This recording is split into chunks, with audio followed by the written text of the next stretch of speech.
बड़का बड़का साधु संत लोग राजा महाराजा लोग के भी पीछा कइले बा। एकरा से बच के रहला के जरूरत बा। कैसे? केहू नाही बाचल और केहू नाही बाची,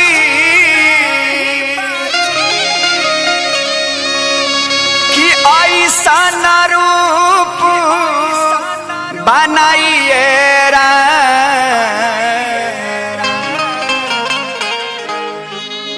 केहू के न छोड़ला स माया रे ठगिनिया, केहू के न छोड़ला स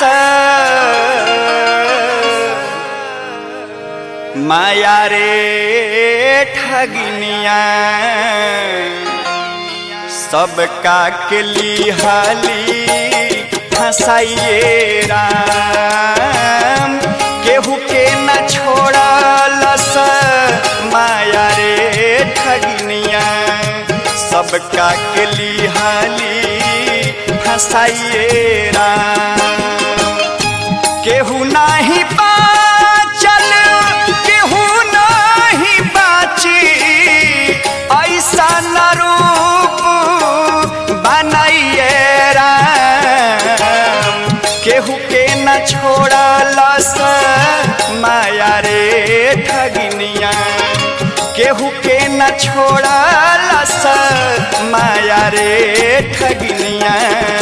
सबका के लिहाली फसाइए राम, केहू के न छोड़लस माया रे ठगिनिया।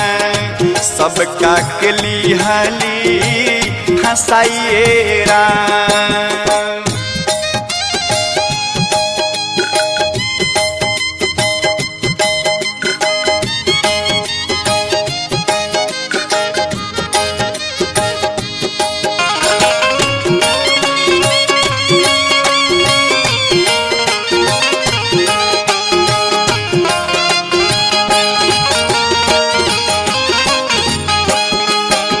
अतने ना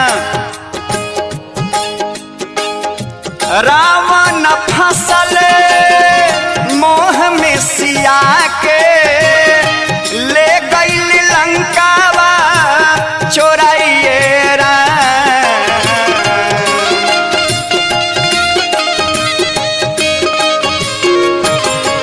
हाँ रावण फसल मोह में सिया के, चोराइए राम।